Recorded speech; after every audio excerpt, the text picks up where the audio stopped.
이 느헤미야가 그 다음에 했던 행동들을 보면 우리가 취해야 될 상황을 알 수 있습니다. 자, 여기서 여러분, 저는 지금 마음이 힘들어 죽겠는데 용기를 내세요, 이런 말은 아니고요. 우리 마음이 회복될 수 있는 것은 하나님의 약속과 언약이거든요. 그래서 제가 초반에 여러분들께 굉장히 익사이팅한 시대가 시작됐고 하나님은 우리를 통해서 놀라운 일을 하시길 원한다라는 그 하나님의 계획을 먼저 말씀드린 건데요. 그것을 알면, 즉 이 아파트가 다 무너진 것은 재건축 때문이다. 새 아파트, 내 헌집을 줬으니까 이제 새 집을 나한테 주실 것이다. 이거를 알면 무너진 아파트를 볼 때 슬퍼하지 않을 수 있듯이 우리도 하나님의 계획을 알 때 슬퍼하지 않을 수 있습니다. 자, 그래서 느헤미야가 왕에게 얘기를 하고 왕의 허락을 받는 과정 속에서도 굉장히 멋진 그 모습이 있는데요. 왕에게 이렇게 얘기하니까 왕이 왜 이렇게 얼굴이 수심이 있냐 이렇게 얘기를 해서 이제 느헤미야가 얘기합니다. 자기의 상황을 얘기를 하고 왕이 뭐라 그러냐면 뭘 원하느냐라고 왕의 호의를 받습니다. 자, 여기서 잠깐만 제가 언급하고 가고 싶은 것이, 우리가 못 살았을 때에는 이제 출세하고 하나님의 축복으로 한번 잘 살아보자, 이래서 나의 어떤 유익을 위해 출세를 추구했다면은 이제는 또 교회에서 낮은 자리에 있는 사람들을 돌아봐야 된다. 출세 이런 게 왜 중요하냐, 우리는 그런 게 필요 없다. 이래서 또 극단적인 방향으로 갔는데요. 하나님은 다니엘이나 요셉처럼 우리를 높은 자리에 올려주셔서 많은 사람들에게 영향력을 끼치는 그 자리에 올려주시기를 원하는데, 다만 이기적이고 물질적인 욕심이 있고 육신적인 사람은 그런 자리에 올라갔을 때 본인에게 더 위험하기 때문에 하나님이 올려주시는 사람들은, 그런 사람은 올라가지 못합니다. 하나님은 우리를 사랑하시기 때문에 자기 자녀가 그런 자리에 올라갔을 때에는 망한다라는 것을 알고도 올려주는 부모가 없듯이 하나님은 우리가 우리의 마음이 준비되었을 때 올려주십니다. 물론 하나님이 올리시지 않는 사람들 중에서는 준비되지 않은 사람들도 있겠죠. 하지만 하나님이 사용하시는 사람들은 마음의 준비가 돼야 이러한 높은 자리에 오를 수 있습니다. 느헤미야를 보니까 알 수 있지 않습니까? 이 사람은 지금 예루살렘, 이스라엘보다 더 강력한 강대국의 왕 옆에 거의 비서처럼 이런 높은 자리에 있는데, 이 느헤미야의 말을 보니까 하나님께서 느헤미야를 이렇게까지 높여주신 이유를 알 수 있겠죠. 굉장히 퀄리티가 높은 사람입니다. 그래서 왕의 호의를 받습니다. 왕의 호의, 강대국의 왕의 호의를 받습니다. 뭘 원하느냐? 그래서 또 이 사람이 얼마나 멋진 사람이냐면 하늘의 하나님께 기도를 합니다. 잠시 순간에 어떤 말을 해야 될까? 왕이 나한테 뭘 원하느냐 해서 내가 뭘 원한다고 지금 얘기를 해야 되는데 무엇을 얘기할까 하고 잠시 묵도를 하고 응답을 받았겠죠. 뭐 귀에 들리는 응답은 아니지만 마음의 세미한 음성을 들었을 겁니다. 그러면서 나를 보내달라, 내가 성을 건축하겠다라고 이렇게 말을 합니다. 자, 여러분, 성벽이 무너졌으면은 이제 어떻게 해야 됩니까? 주저앉아 울어야 될까요? 한 며칠 울 수는 있겠지만 성벽이 무너졌으니까 이제 어떻게 해야 됩니까? 다시 재건해야죠. 교회가 다 부패했습니까? 이제 어떻게 하면 됩니까? 교회를 다시 회복해야죠. 나라가 다 망했습니까? 이제 그러면 어떻게 합니까? 한탄만 하고 앉아있을까요? 이 나라를 다시 세우면 되는 거죠. 간단합니다. 또 아파트 재건축해서 다시 짓는 아파트가 이전 아파트보다 더 좋겠습니까? 더 나쁘겠습니까? 교회가 부패해서 우리가 다시 이 교회를 회복시킨다면 이전보다 더 큰 영광으로 하나님께서 축복해 주실 것입니다. 이 나라가 망했다면, 모든 분야가 다 썩었고 부패했다면 이제 무너지는 일만 남았고 다시 세우는 그 두 번째 나라는 더 아름다운 나라로 하나님께서 축복해 주실 것입니다. 자, 그러면은 이제 누가 필요하냐? 이 느헤미야와 같이 판단할 수 있는 자들이 필요한 것이죠. 하나님께는 불평, 불만, 징징징 이런 사람 필요 없습니다. 그런 사람들 데리고 무슨 일을 하겠어요? 제가 일을 해봐도 맨날 불평불만하는 사람하고는 할 수 있는 일이 없어요. 맨날 불평불만, 맨날 징징징징 하는 사람하고는 할 수 있는 일이 없어요. 저의 에너지만 더 낭비될 뿐입니다. 무너졌지만 다시 세우면 됩니다 라고 긍정적으로, 하나님의 관점으로 긍정적인 그런 사람들하고 일을 할 수 있는 거죠. 다시 건축하면 됩니다. 자, 그런데 무너졌다 이렇게 된다면은, 성벽이 무너졌을 때 상상을 해볼까요? 서울 쪽에 계신 분들은 성벽이 어떤 게 있으려나요? 우리 부산에는 동네 산성이라는 데가 있어가지고 이게 상상이 굉장히 쉬운데, 만리장성을 한번 생각해 보세요. 이 만리장성이 다 무너졌다고 해봅시다. 재건을 하기 전에 뭘 해야 될까요? 재건을 하기 전에. 자, 이 말씀을 한번 보겠습니다. 느헤미야 2장 11절로 넘어갈게요. 내가 예루살렘에 이르러 머무른 지 사흘 만에 이제 예루살렘에 도착해서 사흘 정도 이렇게 휴식을 가지고 뭐 이렇게 했겠죠. 내 하나님께서 예루살렘을 위해 무엇을 할 것인지 내 마음에 주신 것을. 자, 이게 바로 키입니다.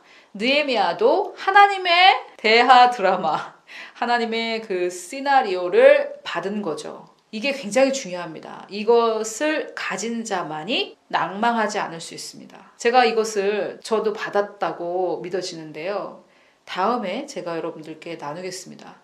제가 뭐 자주 나눴습니다. 대부흥을 하나님께서 주신다. 그리고 지난번 말씀과 지지난번 말씀을 통해서 제가 여러분들께 하나님이 이 나라를 통해 가지신 계획들 이런 것들을 좀 나눴는데요. 이게 없으면은 재건할 수 없습니다. 하나님께서 내 마음에 주신 그 계획이 있어야만 무너진 성벽을 보면서 그 뒤에 있는 하나님의 나라를 볼 수 있는 관점을 갖게 됩니다. 근데 이 느헤미야가 이것을 아무에게도 말하지 않고 일단 무엇을 하냐면 밤에 일어나 몇몇 사람들과 함께 갑니다. 근데 자기가 탄 짐승 외에는 다른 짐승이 없었다. 그만큼 지금 뭐 짐승도 없고 사람도 없고 폐허라는 말이죠. 그 밤에 골짜기 문으로 나가서 용정으로 분문, 이게 똥문이라는 뜻인데요. 그 예루살렘 성에 문이 여러 개가 있었는데 사실 그거 하나하나 우리가 정말 무슨 느헤미야 성경 강해라도 한다면은 놀랍습니다. 이게 다 뜻이 있고요. 순서에도 정말 굉장히 의미가 있습니다. 저는 천국에 가면은 성경 배우는 곳이 있다고 생각해요. 왜냐면 우리가 여기서 다 깨닫지 못하기 때문에 천국에 가서도 이것을 배우면서 우와 정말 놀랍다 이런 것을 배우는 곳이 있지 않을까. 왜냐면 해 아래 새 것이 없다 이런 말이 있는데 해 아래가 이 땅이라면 해 위에는 천국을 말하는데 이 땅에 있는 것들은 천국의 그림자입니다. 그 말씀에 근거해서 봤을 때 그러면 이 땅에 신학교가 있고 바이블 칼리지가 있다는 것은 천국에도 말씀을 배우는 곳이 있기 때문이라고 개인적으로 추측해 봅니다. 그리고 저는 말씀을 공부하는 것이 정말 너무 바다와 같이 넓은 방대한 분량이기 때문에 다 이 땅에서 할 수 없고 아무도 이 땅에서 말씀을 다 깨닫는 사람이 없기 때문에 그렇다고 뭐 이것을 그냥 책거리를 하지 않고 뛰어넘느냐? 저는 천국에서 배우지 않을까 이렇게 생각을 합니다. 아무튼 제가 삼천포로 빠졌는데 자, 그 분문 똥문입니다. 똥문에 이르는 동안에 보니 예루살렘 성벽이 다 무너졌고 성문은 불탔더라. 자기가 귀로 들은 말을 이제는 눈으로 확인을 했습니다. 앞으로 나아가 샘 문과 왕의 못에 이르러서는 탄 짐승이 지나갈 곳이 없었대요. 이게 무슨 말입니까? 지금 자기가 말을 타고 가는데 이 말이 지나갈 수 있는 길이 없을 정도로 여기에 정확하게 표현이 안 됐는데요. 이게 무슨 말이냐면 성벽이 무너졌으니까 주변에 이 무너진 파편들이 얼마나 많겠어요. 제가 오늘 앞에 그림으로 여러분께 제목 보이는데 보여드렸듯이 이 성벽이 다 무너졌는데 9.11 테러 때 그 쌍둥이 빌딩이 무너졌을 때 그 밑에 파편들 그것들을 한번 생각해 보시죠. 이 파편들이 있었다는 거죠. 그래서 이제 밤에 시내를 따라 올라서 성벽을 다 살펴본 후에 돌아서 골짜기 문으로 들어와서 돌아옵니다. 자, 이 느헤미야가 한 것이 뭐냐면은 얼마나 무너졌는지를 확인하는 시간이 있었습니다. 그리고 그 무너진 파편 때문에 다닐 길조차 없었어요. 그러면은 첫 번째 할 일이 무엇이었을까요? 첫 번째 할 일은 성벽을 세우기 전에 이 파편들을 치우는 일을 했어야 됐겠습니다. 그래서 아닌 것을 아니라고 말하고 틀린 것을 틀린 것이라고 말하고 이런 일이 필요했겠죠. 저는 개인적으로 하나님께서 한국교회를 재건하라라는 말씀을 2016년 12월에 저에게 말씀하셨는데 그것이 저와 그레이스 레이스의 비전이고 부르심이라고 말씀을 하셨는데 재건을 하려면 먼저 무엇을 해야 되겠습니까? 한국교회를 복음의 진리 위에 세우려면 그동안 한국교회에 있었던 비진리, 복음이 아닌 것들, 그것들을 치워야 되겠죠. 그것을 치워야 뭐를 세우든가 말든가 할 텐데 그래서 제가 전하는 말씀 중에 하나님 이런 분 아니시다라는 말을 먼저 했었어야 됐습니다. 그래서 많은 분들이 제 설교를 듣고 다 성경적인데 굉장히 혼란스럽다. 그동안 배웠던 거랑 다르다. 이렇게 말씀하셨던 분들 많이 계신데 이런 이유 때문에 그렇습니다. 이 파편들을 치워야 뭐 성벽을 세우든지 할 것 아닙니까? 그래서 제가 이것을 우리 교회와 나라에 적용을 해보자면 앞으로 더 무너질 것 같다라는 생각을 하고 있습니다. 다 무너져야지 다 치우고 새로 처음부터 다시 지어야 되는 거 아니겠어요? 리모델링만 할 건 아니지 않습니까? 성벽을 재건해야 되는데 느헤미야가 이거 거기 조금 남은 거 그저 리모델링 해서 쓰게 그냥 내비둬라 이렇게 하지 않았을 거고 이 파편들을 다 동물도 지나갈 자기가 타는 뭐 말을 탔는지 낙타를 탔는지 모르겠지만은 자기가 탄 짐승도 지나갈 자리가 없을 만큼 옆에 쌓인 그 파편을 치우느라고 얼마나 많은 시간을 보냈을까. 얼마나 무너졌는지 먼저 확인한 일이 있었다. 굉장히 중요한 부분이고 우리가 잘 놓치는 부분인데요. 저는 앞으로 우리나라 국회, 언론, 사법부, 교육은 옛날에 다 무너졌고요. 이런 것들이 얼마나 무너졌는지를 확인하는 시간을 더 보낼 것이다. 지난 1년은요, 이것들이 얼마나 썩었는지 그동안 우리 눈에 보이지 않았을 뿐이지 얼마나 썩었는지, 얼마나 무너졌는지 확인했던 시간들이라고 저는 생각합니다. 여기는 안 무너졌겠지 하고 소망을 잡아보면 거기서도 황당한 소리 하고 있고 여기 그래도 사법부는 아니겠지, 그래도 검찰은 아니겠지, 그래도 법원은 아니겠지 하고 마지막 소망을 잡아봤는데 이건 도대체 개그를 하는 건지 코미디를 하는 건지 알 수 없을 정도로 다 무너져 있던 것을 우리는 지난 1년 동안 확인했을 뿐입니다. 그 시간은 의미가 없느냐? 그렇지 않습니다. 재건을 하기 위한 첫 번째 단계로 느헤미야는 밤에 얼마나 무너졌는지를 다 돌아봤습니다. 그동안 지난 1년 동안 여러분들 슬픈 마음으로 나라를 위해서 기도하시면서 여기는 아니겠지, 여기는 아니겠지, 또 실망하시고 여기는 아니겠지, 또 절망하시고 여기만은 그래도 정의와 진실을 지키겠지, 또 낙심하신 분들 실망하지 마십시오. 하나님께서 이 나라에 대한 재건의 계획을 가지고 계시고 이 나라를 다시 건축하시기 위해, 재건하시기 위해 그전 것들이 얼마나 썩었고 얼마나 무너졌는지 우리에게 보여주시는 시간을 지난 1년간 또 앞으로 조금 더 가지실 것이라고 저는 생각합니다. 이제 그리스도인들이 또 국민들이 정말 다 무너졌구나 이것을 깨닫고 알 때까지 계속 무너지는 소식을 들으실 거라고 생각합니다. 하지만 그 시간은 절대 낭비되는 시간이 아니다. 자, 네 번째로는 재건의 비전에 대해서 여러분들께 말씀을 드리고 싶습니다.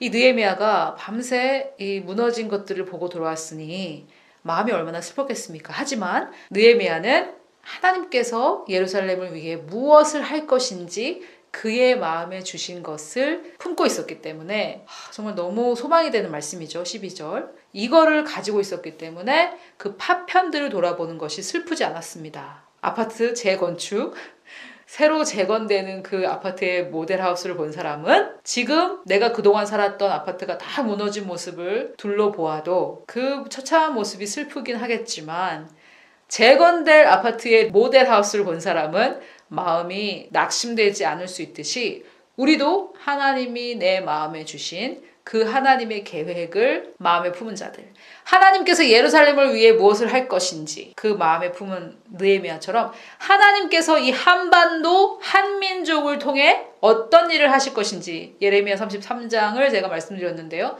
그것을 마음에 품은 자들은 지금 저 흥진호 수상하기 그지없는 저 흥진호를 보고 이제 다 망했네, 북한하고 내통했네, 큰일 났네 이렇게 하지 않습니다. 그냥 콧웃음을 치면서 할 테면 해봐라, 하나님이 그렇게 호락호락한 줄 아냐? 이렇게 담대하게 말할 수 있는 것이죠. 아멘! 할렐루야! 하나님은 악의 무리에 동조하는 저 사람들의 잔머리 굴리는 저런 쓰잘데기 없는 짓거리보다 하나님은 훨씬 더 크신 분입니다. 우리는 그 하나님의 위대하시고 광대하심 안에서 안식할 수 있습니다. 그런데 여러분, 하나님은 이 예루살렘 성벽을 재건할 계획을 가지고 계셨고 느헤미야가 노했다면 하나님 다른 사람이라도 쓰셨을 거고 그동안 제가 계속해서 말씀드려왔던 그 컨셉은 느헤미야가 만약에 노했다면 조금 더 시간이 걸릴 수도 있었겠고 조금 더 많은 사람들이 괴로워할 수는 있었을 수 있다. 이렇게 말씀을 드렸죠. 엘리야가 불순종했기 때문에 13년간 예후의 왕위 등극이 늦어져서 그 예루살렘 성 사람들이 고생했던 것처럼. 그런데 하나님은 어떻게 해서든지 누구라든지 찾아서 이 예루살렘을 재건하셨을 텐데 누가 할래? 라고 할 때 저요! 라고 손들고 거기에 쓰임받는 것이 얼마나 놀라운 영광입니까? 여러분, 하나님은 이 한국교회 부흥시키실 것입니다. 하나님은 한반도를 들어서 동북아시아뿐만 아니라 열방에 복음을 전하는 하나님의 복음의 등불로 사용하실 것입니다. 그런데 이 대부흥에 누가 쓰임받을래? 라고 할 때 저요! 라고 손들은 저와 여러분이 돼야 되겠습니다. 나중에 다 지나서 그런 일이 있었네. 나는 몰랐는데. 이거 너무 슬프잖아요. 하나님은 반드시 하나님의 계획을 성취하시고 성취됐다라는 것이 요한계시록 전체 성경의 이 대서사시에 기록되었습니다.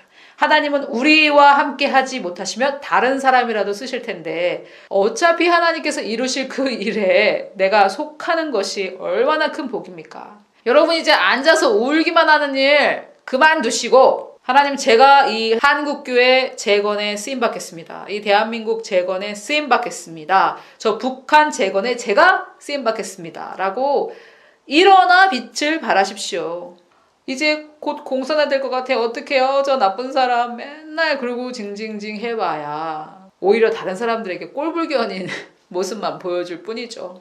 자, 17절 굉장히 놀라운데요. 후에 그들에게 이르기를 우리가 당한 곤경은 너희가 보고 있는 바라. 자, 사실을 인정합니다. 사실을 인정하지 말자는 얘기가 아니에요. 예루살렘이 황폐하고 성문이 불탔다. 제가 맨날 하는 말 아닙니까? 이 교회, 이 나라 다 뭐 거의 무너졌습니다. 이 말은 해도 됩니다. 그런데 자, 예루살렘 성을 건축하여 다시 수치를 당하지 말자. 느헤미야의 관점입니다. 뭐 어떻게 생각하면 당연하죠. 무너졌으니까 다시 세우자. 이거 아닙니까?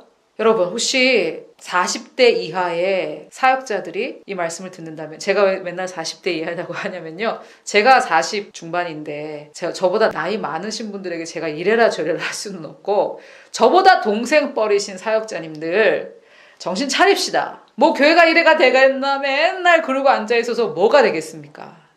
교회가 무너졌네 그 말 하지 마시고요. 무너졌으니까 다시 세우자 이 말 하십시오. 나라가 이 꼴이네 공사나 다 됐네 그러지 마시고 나라가 무너졌으니까 다시 세우자. 근데 그 말 왜 안 하는 줄 아십니까? 다시 세우는 건 힘들잖아요. 그냥 힘드니까 어떻게 주님 빨리 와서 우리 데려가 주세요. 그렇게 하는 건데 여러분 저도 이해는 합니다. 왜 그러냐면요. 저도 그런 마음이 있었는데 내가 내 힘으로 해야 될 것 같다고 생각했기 때문에 자기 개인의 삶에도 적용해 보세요. 내 삶이 딱 무너졌는데 안 무너졌어 그렇게 하는 것도 문제가 있고 다 무너졌네 이렇게 하는 것도 문제가 있죠. 다 무너졌구나 인정하고 다시 세우자. 근데 내 혼자 힘으로 세우면 너무 힘들 것 같으니까 주님 빨리 오세요. 이거는 아니고요. 주님이 도와주세요. 주님께서 도와주시면 할 수 있습니다. 이게 우리의 자세가 돼야 됩니다. 그런데 18절에 보니까 또 그들에게 그 이제 예루살렘에 있는 사람들이겠죠. 하나님의 선한 손이 나를 도우신 일과 왕이 내게 이른 말씀을 전하였더니 그들의 말이 일어나 건축하자. 이게 좀 무슨 말이냐면 느헤미야가 하나님께서 나를 이렇게 도와주셨다. 왕도 나에게 이렇게 호의를 베풀었다라고 하니까 이제 사람들이 그래 일어나 건축하자. 우리도 할 수 있다. 모두 힘을 내어 이 선한 일을 하려고 합니다. 그런데 여러분 제가 저의 말씀을 듣는 여러분들에게 여러분 나라는 다 망했어요. 이제 끝이에요. 이렇게 한다면 여러분들도 그런가 보다 같이 이러면서 낙심될 텐데 여러분 하나님께서 우리나라를 이렇게 사용하신다고 합니다. 앞으로 부흥이 올 것입니다. 여러분 지금 벌써 하나님께서 시작하셨습니다. 저에게 이런 말씀을 주셨고 저의 삶에 이런 일이 있었습니다. 이러면 여러분들도 그래요? 같이 합시다. 이렇게 할 거 아닙니까? 그래서 이제 다 전한 일을 하려고 합니다. 소망과 하나님적인 긍정의 비전을 말할 때 사람들이 움직입니다. 그렇다고 허황된 논리로 정신승리하자는 말은 아니고요. 하나님의 말씀에 근거한 이 하나님의 예언을 가지고 선포할 때 하나님의 영을 가진 사람들은 그것을 감지하고 함께 움직이게 됩니다. 자, 그런데 호론 사람 산발락과 종이었던 암몬 사람 도비야와 아라비아 사람 게셈이 이 말을 듣고 우리를 업신여기고 우리를 비웃어 이런 사람들 꼭 있죠. 나 할 수 있다 그러면 아이고 네가 뭘 한다고 그러니 뭐 이런 사람들 꼭 있어요. 근데 이 산발랏, 도비아, 게셈 이 사람들 이름의 뜻이나 앞으로 이 사람들이 할 짓거리 그런 것들을 다 연구를 해보면 산발랏은 사단이고요. 도비아는 이 세상 시스템이고 게셈은 우리 인간의 육신, 종교적인 생각, 율법적인 생각 이런 것들을 내포하는데 우리의 적들이죠. 이들이 와서 할 수 있다라고 할 때 뭘 하겠니? 이러고 비웃습니다. 너희가 하는 일이 무엇이냐? 너희가 왕을 배반하고자 하느냐? 이러면서 이렇게 합니다. 그런데 느헤미야가 내가 그들에게 대답하여 이르되 하늘의 하나님이 우리를 형통하게 하시리니. 자, 이게 정말 관건이죠. 하늘의 하나님이 하나님의 계획에 동의하고 일어나 빛을 발하는 우리를 형통하게 하실 것입니다. 하나님의 계획은 우리의 형통입니다. 이 형통, prosperity인데 다른 말로 번영입니다. 그 문제에 많은 단어 번영신학 하면서 형통하게 해 주시옵소서 하는 분들 형통과 번영 같은 단어입니다. 하나님 우리를 형통하게 하십니다. 우리가 하나님의 뜻 가운데 그 일을 실천하고자 할 때 반드시 하나님께서 형통케 하십니다. 아멘. 그래서 그 하나님의 종들인 우리가 일어나 건축하려니와 오직 너희에게는 예루살렘에서 아무 기업도 없고 권리도 없고 기억되는 바도 없다. 정말 이거 정말 우리가 가볍게 보고 넘어가는 놀라운 말인데요. 제가 산발랏은 사단이라고 말씀을 드렸는데 킹덤 에이지 우리가 지금 막 들어간 이 하나님의 나라의 시대에는 사탄이 우리 발밑에 오는 그러한 시대입니다. 사탄이 우리 발밑에 있을 거라고 우리가 철창을 깨 부수듯이 그를 부술 거라고 하나님께서 말씀하셨는데 지금까지는 왠지 교회가 사단하고 계속 싸우고 지고 패배하고 이런 모습이라면 이제는 우리가 하나님의 말씀 속에서 내가 누군지 알고 사탄이 얼마나 패배한지를 깨달았기 때문에 사탄의 방해나 이런 게 있을 때 그전에는 어떻게 했습니까? 사단이 나한테 이렇게 했어요. 마귀가 나한테 이렇게 했어요. 이러면서 천사 얘기하면은 사탄보다 2배나 많은 천사 얘기하면 이단이라고 하는데 사탄 얘기하면 이단이라는 소리 안 듣잖아요. 이 정말 뭔가 문제 있는 거 아닙니까? 그러면서 하나님 얘기보다 사탄 얘기 더 많이 하는 사람들이 많은데요. 이제는 그 사탄이 어떻게 해도 지금 느헤미야 말처럼 너에게는 기업이 없다. 권리가 없다 이 말입니다. 사단아 너는 그리스도의 영을 가진 나에게 어떠한 짓거리도 할 수 없어. 너는 법적인 권리가 없어. 너는 권리가 없어. 라고 그리스도인들이 믿는 자의 권세를 깨닫는 날이 온다라는 거죠. 이 느헤미야 정말 너무 멋있는 사람인데요. 구약의 사람인데 자기의 권세를 알았습니다. 정말 놀랍습니다. 자 여러분 이 성전 재건은 단 53일 만에 마무리가 됩니다. 그런데 이거 한번 생각해 보시죠. 느헤미야의 등장 전과 후. 느헤미야가 등장하기 전에는 이 예루살렘의 사람들이 다 큰 환난 가운데 조롱당하고 능력당하고 있었는데 이 느헤미야라는 사람이 짠 하고 등장을 하고 나니까 53일 뒤에 성전은 다 마무리되었습니다. 물론 지금 우리 2장까지밖에 안 했기 때문에 이후에 엄청난 많은 어려움과 음모와 조작과 이런 것들이 많이 느헤미야를 괴롭히고 했지만 그때마다 하나님께서 주시는 지혜로 느헤미야가 이겨내고 마침내 성전을 건축합니다. 그리고 여기서 제가 또 한 가지 말씀드리고 싶은 것은 느헤미야는 아마도 이 예루살렘 입장에서 봤을 때에는 예루살렘에 살던 사람들이 바라봤던 사람은 아니었을 거예요. 왜냐면은 다른 나라에 가 있으니까요. 예루살렘에서도 어떤 그런 영웅과 같은 인물들이 있었겠죠. 이 사람이 해주지 않을까, 이 사람이 해주지 않을까, 이 사람이 해주지 않을까 했는데 다 실망하고 이 사람도 아니었네, 이 놈도 아니었네, 저 놈도 아니었네, 어떡하지 이러면서 예루살렘 사람들이 굉장히 실망했는데 해외에서 짜잔 하고 나타난 느헤미야가 즉 생각지도 않았던 그런 도움의 손길이 이 예루살렘을 이렇게 살렸습니다. 그럼 우리나라 역사를 보면 제가 이승만 대통령께서 대통령 되시기 전에 이 한국 기독교의 아주 주요한 인물인데요. 이 한국 성도들이 엄청난 핍박을 일본에게 받을 때 이제 다 한국 교회는 문 닫을 것 같은 그런 상황 속에서 미국 교회가 움직여서 암암리에 일을 다 처리해가지고 거짓말처럼 문제가 다 해결됐던 그런 사건을 소개하시더라고요. 자, 이 성전 재건도 그렇죠. 갑자기 이 예루살렘 쪽에서 봤을 때 이 느헤미야서는 느헤미야의 입장에서 쓰여졌기 때문에 우리가 처음부터 느헤미야를 따라갔지만 예루살렘 사람들의 입장에서 봤을 때는 느헤미야가 어디서 갑자기 등장한 그런 사람이지 않습니까? 이 사람이 나타나서 예루살렘을 살려줍니다. 하나님께서 고레스를 사용하여서 예루살렘을 살려주신 그런 사건들도 있었죠. 하나님께서 적국의 왕을 선택하셔서 그에게 기름 부으시고 이스라엘을 살리시는 그러한 놀라운 역사를 하십니다. 즉, 이 나라 안에 사용할 사람 없으면 하나님께서 다른 나라 사람을 사용해서라도 하나님의 계획을 이루신다. 하나님 그렇게 호락호락한 분 아니시다. 이 한국교회 다 무너졌다 할지라도 하나님이 다시 세우신다. 이 대한민국 하나님께서 1948년에 이승만 대통령과 33인을 통해 성경적으로 하나님의 나라를 세우셨는데 그렇게 호락호락하게 원수들에게 내어주지 않으십니다. 하나님은 이 나라를 통일시키시고 하나님께서 가지셨던 그 계획대로 열방에 복음의 등불을 전하는 나라로 다시 일으켜 주실 것입니다. 여러분, 하나님은 뜻을 확정하셨습니다. 하나님은 이 일을 이루실 것이고 이 일에 사용될 사람을 모집하고 있습니다. 어떻게 일이 진행될지는 모를지라도 하나님께서 누가 하겠니? 라고 할 때 여러분, 저요! 하나님, 저가 하나님의 그 말씀을 믿고 신뢰하고 나아가겠습니다. 라고 손 드시는 여러분이 되시기를 바랍니다. 앉아서 우는 것은 며칠만 하면 되는데 지금 1년 충분히 했으니까 이제 그만하시고 하나님, 다 무너져 가고 있네요. 이제는 재건할 일만 남았습니다. 이 성벽을 재건하는 일에 저를 사용해 주십시오.